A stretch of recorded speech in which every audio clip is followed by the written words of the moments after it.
이 시간 우리에게 주시는 하나님 말씀입니다. 하나님 말씀은 요한복음 2장 23절에서 25절까지 말씀. 6월절에 예수께서 예루살렘에 계시니 많은 사람이 그의 행하는 표적을 보고 그의 이름을 믿었으나 예수는 그의 몸을 그들에게 의탁하지 아니하셨으니 이는 친히 모든 사람을 아심이요 또 사람에게 누구의 증언도 받으실 필요가 없으니 이는 그가 친히 사람의 속에 있는 것을 아셨음이니라. 아멘. 믿음이 무엇인가? 우리 그리스도인은 항상 질문을 해야 됩니다. 왜냐하면 우리가 믿음으로 살아야 되는데 믿음이 무엇인지 안다고 생각했는데 살다 보니까 믿음이 무엇인지라는 그 본질에서 벗어날 때가 많이 있습니다. 그래서 믿음 생활을 잘 하고 싶은데 이 믿음이 무엇인지 또 착각하고 또 혼선을 빚고 또 혼란하면은 이거는 참 믿음 생활하는데 큰 지장을 가져오게 됩니다. 그래서 우리가 믿음이 뭐냐라는 것을 항상 생각하는 것은 이렇게 비유할 수 있을 것 같아요.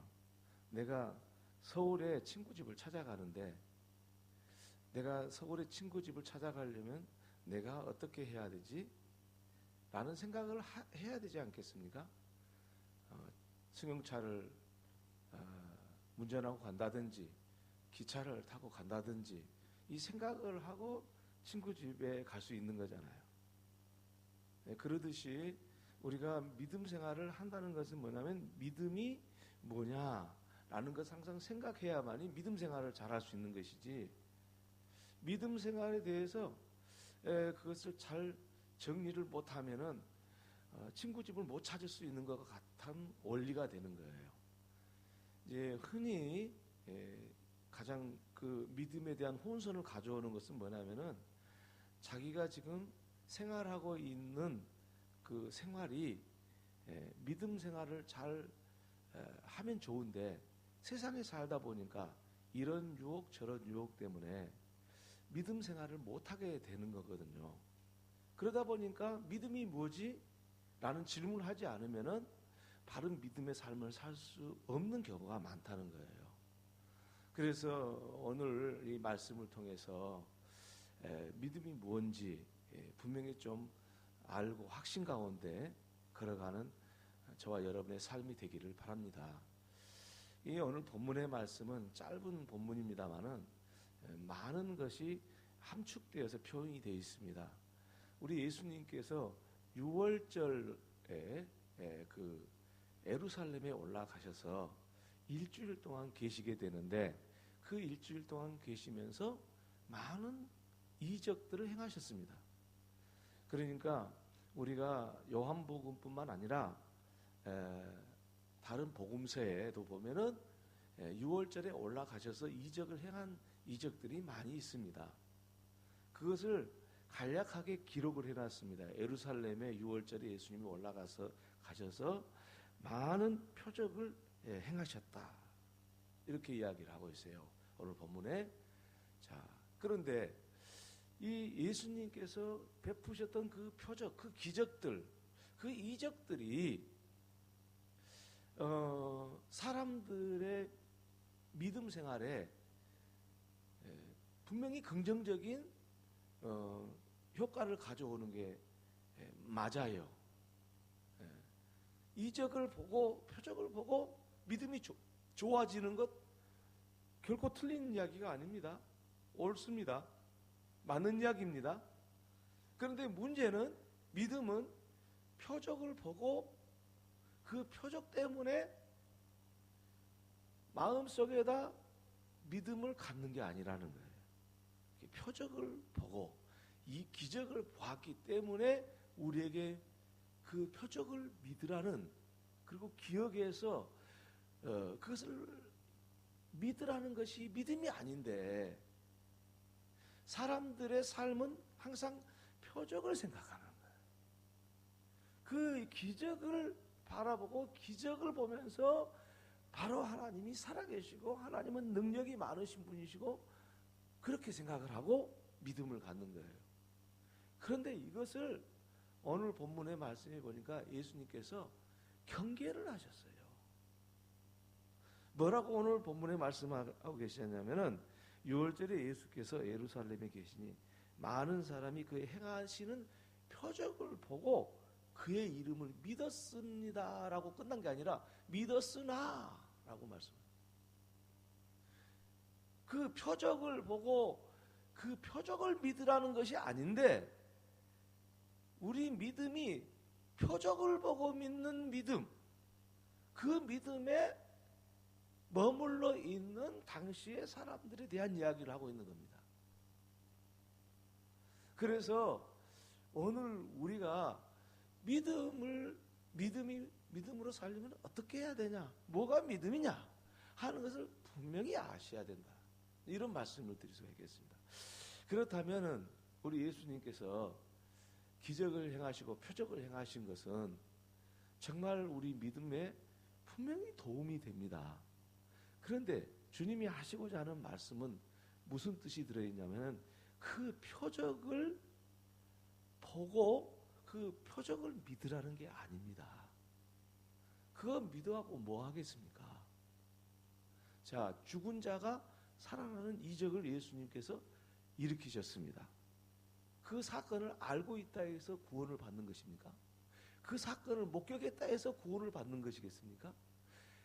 결국은 그 표적, 이 기적들은 이 기적을 통해서 주님의 인격을 알라 이거예요. 표적을 믿으라는 것이 아니고 주님을 믿으라는 거, 예수를 믿으라는 것이죠. 표적을 믿으라는 게 아니란 말이에요. 그런데 옛날 예수님 당시나 지금도 우리 마음 한가운데에 뭐가 가득 들어있냐면은 표적을 믿는 믿음으로 가득 차 있어요. 그래서 표적이 일어나기를 바라고 표적을 보기를 바라고 이런 기적의 역사적인 사실을 통해서 하나님이 살아계시는구나, 그렇게 믿는 것이 믿음이라고 생각하는 거라는 거죠. 근데 그건 아니라는 거예요. 주님이 하시는 말씀이. 그래서 주님이 뭐라고 말씀하셨냐면은 예수는 그의 몸을 그들에게 의탁하지 아니하셨다. 표적을 보고 많은 표적을 믿었으나, 그 표적을 보고 그 이름을 믿었으나 그들에게는 주님께서 주님의 몸을 의탁하지 않으셨다 말씀하신 것은 그들이 가진 믿음은 표적을 보고 믿은 믿음이기 때문에 주님이 그들에게 믿음이라고 인정하지 않았다는 뜻이 되는 거예요. 여러분, 우리가 이런 그 믿음 같은데 믿음이 아닌 그 믿음을 가진 경우가 굉장히 많습니다. 왜 교회를 나오냐? 기적을 체험했기 때문에, 병을 낫기 때문에 그 표적을 믿는 거예요. 그거는 믿음이 아니라는 거예요. 믿음에 도움은 될 수 있어요. 그러면 믿음은 도대체 뭐냐? 표적을 행하신 그리스도를 영접하는 것 믿음이에요. 그러니까 우리 예수님을 우리 내 마음에 완전히 믿는 것, 신뢰하는 것, 그게 믿음이지. 표적, 옛날에 예수님께서 이런 기적을 행하셨는데 그걸 나는 믿는다, 이것이 믿음이 아니에요. 여러분, 흔히 많은 사람들이 여기에 머물러 있는 경우가 많습니다. 그런데 이 여기에 머물러 있는 사람과 예수 그리스도를 인격적으로 영접한 사람의 차이는 아주 분명합니다. 어떤 차이가 있냐? 표적을 믿는 사람도 믿음처럼 보여요. 예수님을 인격적으로 영접한 사람도 믿는 것처럼 똑같이 보입니다. 똑같이 믿음처럼 보입니다. 그런데 표적을 보고 기적을 보고 그 기적을 믿는 사람은 변화가 없어요. 인격에, 삶의 변화가 없어요. 다시 말하면 예수님을 믿음으로써 오는 삶의 변화가 없는 거예요. 너무도 당연한 것이겠잖아요. 여러분, 우리가 안다고 행합니까? 그러면 얼마나 좋겠습니까? 몰라서 행하지 않습니까? 여러분, 저는 예수 처음 믿는 사람한테 가끔 그런 말을 합니다. 선생님이 교회에 오시기 전에, 예수님을 믿기 전에 하나님의 말씀을 선생님은 이미 알고 있었습니다. 그렇게 이야기합니다. 사실 맞거든요. 왜냐하면 하나님 말씀이 뭐라고 들어본 적도 없지만은 이미 우리는 알고 있어요. 예수 믿지 않아도. 그렇잖아요? 나쁜 짓거리 하지 말아라. 도둑질 하지 말아라. 그거 이미 알고 있잖아요. 내 부모를 공경해라. 이미 알고 있잖아요. 아는 거 이미 알고 있어요. 알기 때문에 구원받는 게 아니란 말이에요. 우리는 우리 인격에 예수의 인격을 영접하지 않으면은 우리는 변화가 없는 거예요. 기적은 우리에게 믿음을 가질 수 있는 그런 그 기회는 주고 도움은 주지만 그게 믿음이 아니라. 오늘날 이런 병폐들이 많습니다. 그래서 많은 성도들이 믿음을 어떻게 생각하냐면 기도를 해가지고 기적이 일어나야 되는 것처럼 생각하는 거예요. 예수님께서 행하셨던 기적이 내게도 일어나서 이 기적의 역사가 있기를 바랍니다. 이게 믿음인 줄 알고 있어요. 물론 그 믿음도 믿음이 아닌 것은 아닙니다. 그런데 우리 주님이 말씀하셨다시피 내가 그들에게 내 몸을 의탁할 수가 없었다고 말씀을 하십니다. 그러면서 뭐라고 하냐? 예수님은 그들의 마음을 친히 아신다는 거예요. 표적을 보고 믿는 그것이 믿음인 줄 알고 사는, 그래서 예수님을 따르는 그 사람들, 내 마음을 그들에게 둘 수가 없다. 내 몸을 그들에게 맡길 수 없다. 그것을 우리 주님이 그들의 마음을 아신다는 거예요. 이 말씀은 믿음이 무엇인지를 분명히 아는 것, 그것이 얼마나 중요한 일인가를 우리에게 웅변을 해주고 있는 거예요. 그래서 여러분, 표적을 보고 기적을 보고 믿는 사람은 어떤 사람이냐면은 이렇게 생각하면 돼요. 마태복음 13장에 보면은 길가에 씨를 뿌리러 나간다고 했잖아요.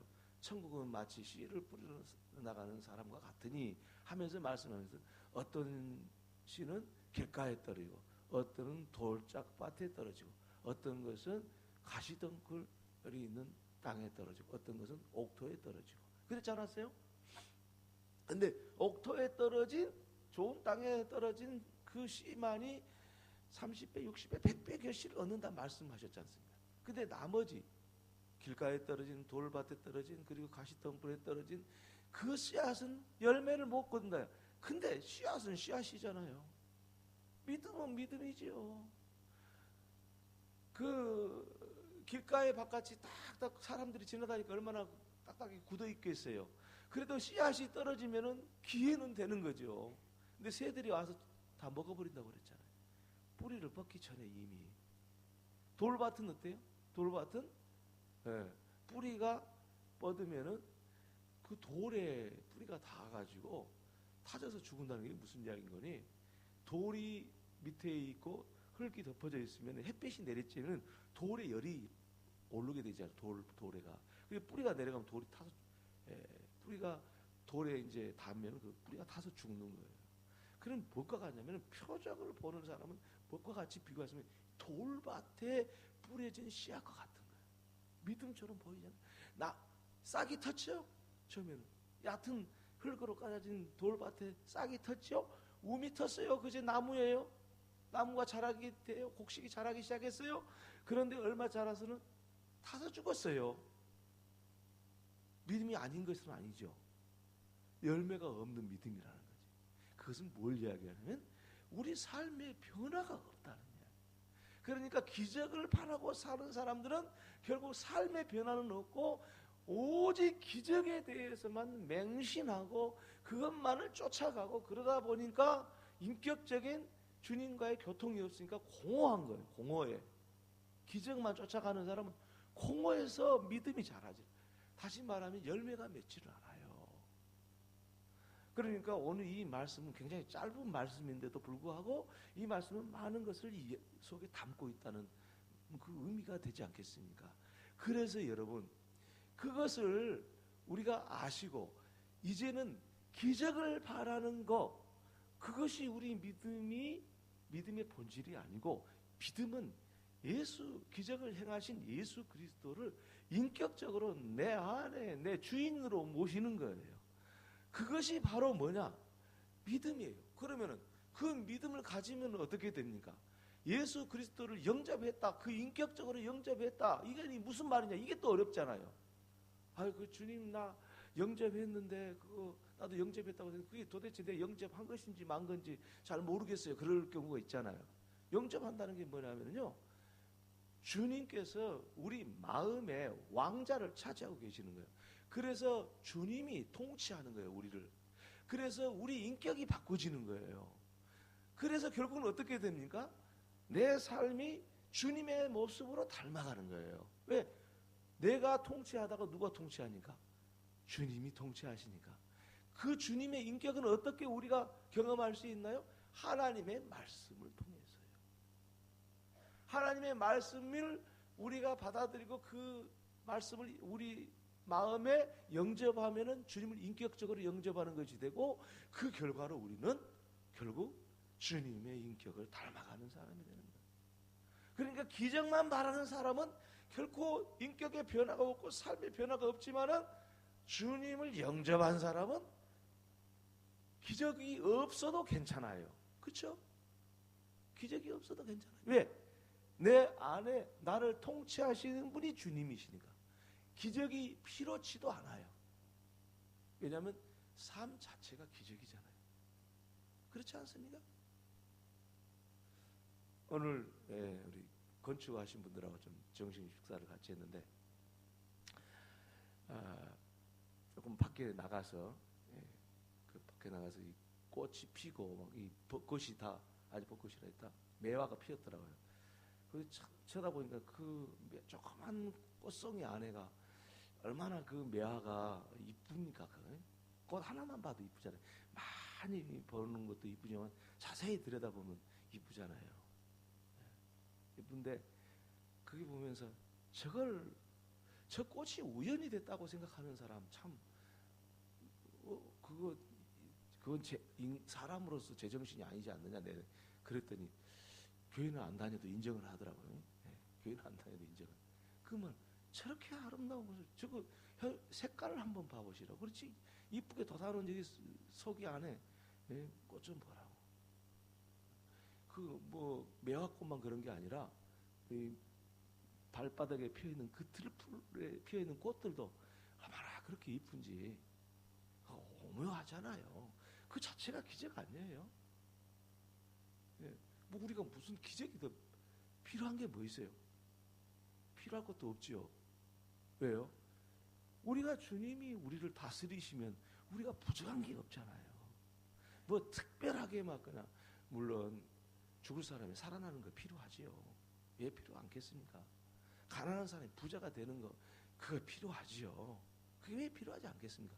그러나 그보다 그것이 표적이 되고 그것이 목적이 되는 것은 믿음의 기적이 아니라는 거예요. 다시 말해 믿음이 아니라는 거예요. 믿음, 열매 맺는 믿음이 아니에요. 믿음처럼 보이긴 해요. 그런데 아니라는 거죠.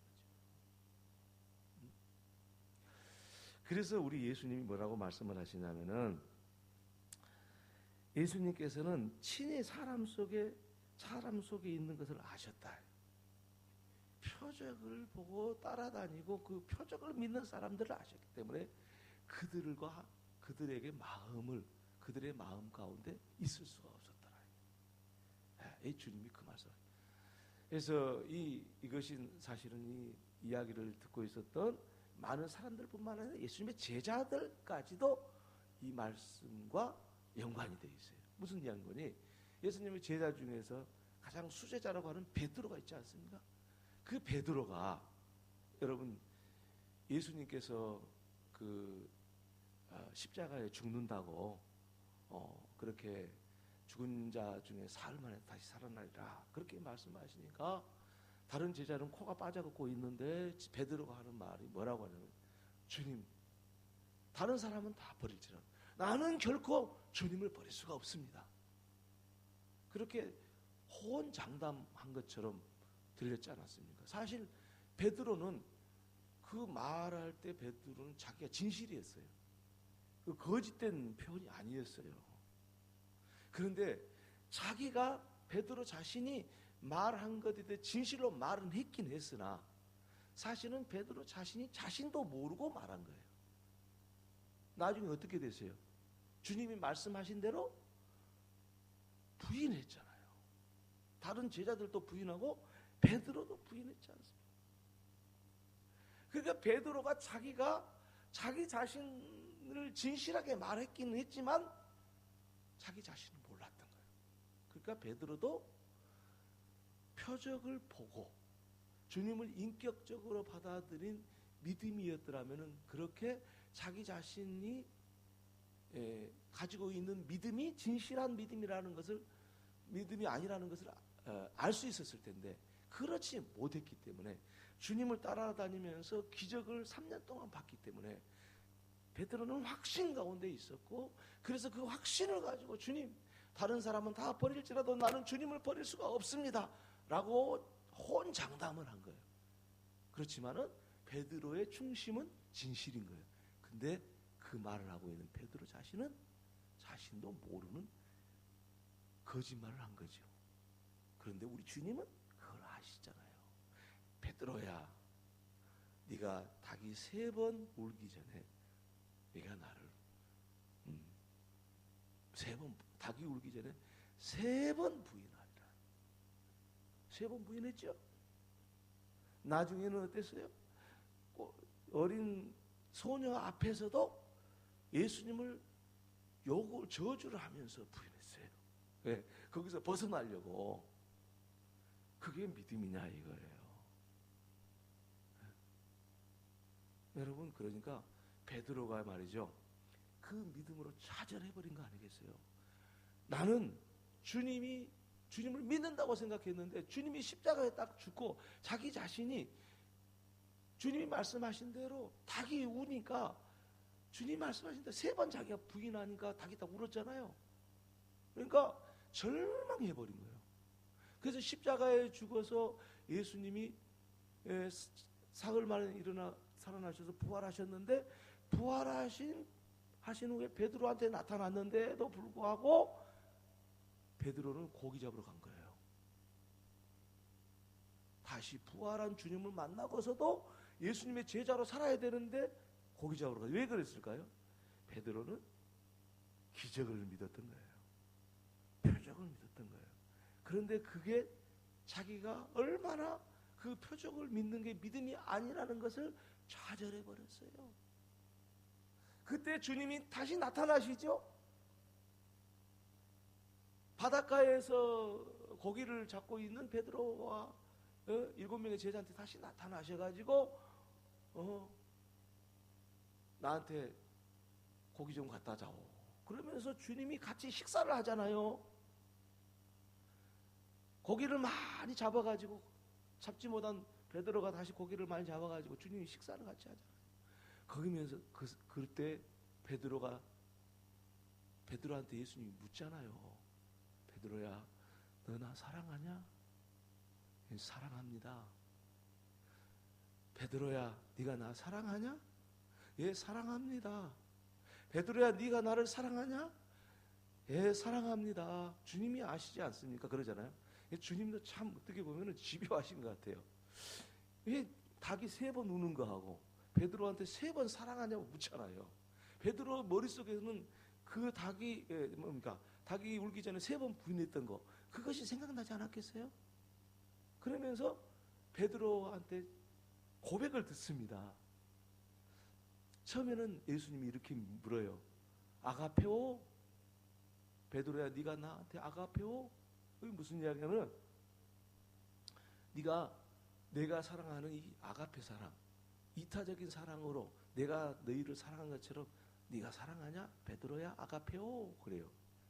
그러니까 주님, 내가 주님을 필리오케 합니다.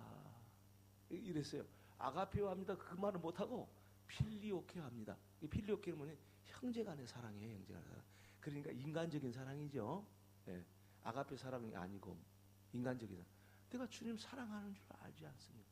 또 다시 물었어요. 베드로야, 네가 아가페오? 예. 네가 아가페오 그러면 이제 나는 사랑합니까? 이런 뜻이거든요. 네가 아가페오 하냐? 아가페 하냐? 그러니까 주님 내가 필리오케 합니다. 또 물었어요. 그러니까 또 한 번 묻는 거예요. 주님이 아가페오.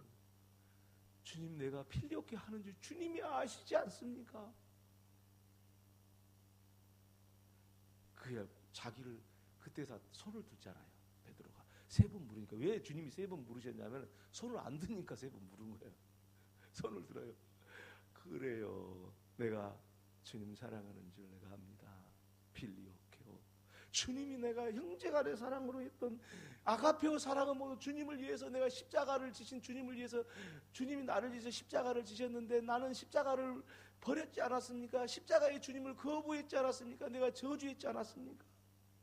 나는 아가페오를 못하고 필리오케만 하는 사람인 줄 이제는 알지 않습니까? 주님.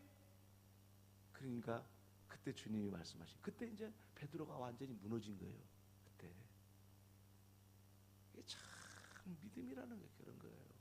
여러분 믿음 생활하니까 믿음이 간단한 것 같죠? 절대 그런 건 아니에요.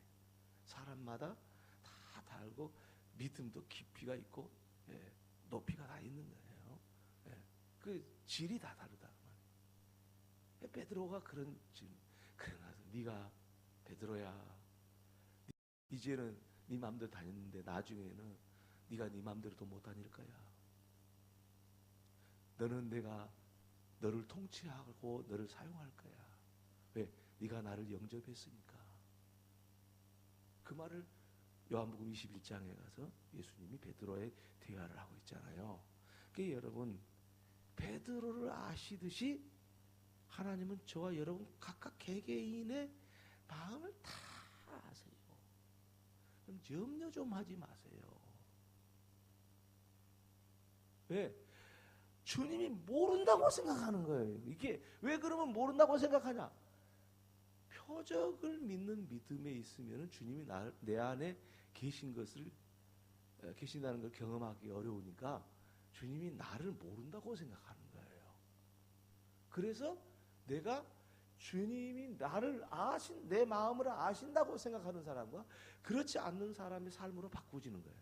이게 똑같은 믿음이긴 한데 두 사람의 두 갈래가. 주님이 나를 아시지요? 라는 믿음과 주님이 나를 모르니까 나 혼자 애롭고 고독스러운 거예요. 왜? 아니 아무리 부부간이라도 인간 실존의 그 고독을 함께 해줄 수 있습니까? 못 해줍니다. 부부간으로 못 해줘요. 아들, 딸들이 그 실존을, 인간의 실존의 애로움을 함께 해줄 수 있습니까? 못 해줍니다. 그건 해준다고 하는 사람은 착각입니다. 그 고독은. 그래서 신 앞에 선 단독자란 그런 말 칸트가 했지 않았습니까?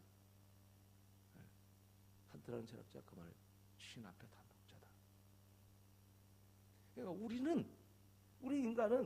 우리 인간 그 존재 자체에 대해서 누구도 침범할 수가 없어요. 대신에 우리 주님을 인격적으로 영접했을 때 우리의 모든 것들이 주님이 아시기 때문에 이제 편안해지는 거예요. 기적이 없어도 괜찮아요. 내 삶이 기적이니까. 무슨 큰일이 일어나도 두려움이 없어요. 왜요? 주님이 내 안에 계시니까.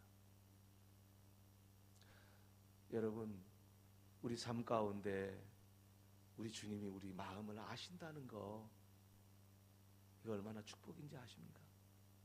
그리고 우리가 그것을 안다는 것은 우리가 추구해야 될 믿음의 세계입니다. 주님이 우리 마음을 아시고, 그리고 우리가 주님을 인격적으로 영접함으로써 우리는 비로소 주님이 우리 안에 계셔서 우리의 삶이 변화되고 바꿔지는 거예요. 그것이 믿음이에요. 그래서 오늘 저와 여러분이 정말 하나님 앞에서 우리 주님이 말씀하셨듯이 표적을 믿는 그 믿음 갖지 말고 주님을 내 안에 인격적으로 모셔서 주님께서 나를 통치하시도록, 나를 다스리시도록 여러분 자신을 드릴 수 있기를 바랍니다. 여러분이 어떤 처지에 있든지 간에, 어떤 형편이든지 간에 주님은 다 아시기 때문에 감출 필요도 없고 방어할 필요도 없습니다. 주님께 다 여러분의 중심을 드리십시오. 그러면 여러분의 삶에 놀라운 변화들이 일어나기 시작할 겁니다. 그리고 그것이야말로 믿음의 길로 나아가는 첫 출발점이 되는 것입니다. 오늘 저와 여러분이 우리 주님이 우리 안에 우리를 다스려 주시는 주님으로 계시는 그런 은혜 가운데 살아갈 수 있기를 주님의 이름으로 축원합니다. 기도합니다. 하나님 우리 아버지, 우리 주님께서 우리를 사랑하시기에 우리를 통치하시고자 하시고, 그래서 우리에게 믿음을 주시기를 원하시는데 우리는 여전히 우리 주 예수 그리스도를 거부하고 우리 주 예수 그리스도를 영접하는 것을 미루면서 사람의 사상이나 생각과 철학으로 혹은 표적을 보면서 그것이 믿음인 것처럼 생각하고 또 그렇게 생활하는 어리석음을 이제는 범하지 않게 하시고, 우리를 주의 말씀을 통해서 주님의 인격을 모셔드림으로써 그 주 예수 그리스도의 인격이 우리 안에서 말씀하여 주시고 또 그 말씀을 통해서 우리를 다스려 주시옵소서. 예수님의 이름으로 기도 올리옵나이다. 아멘.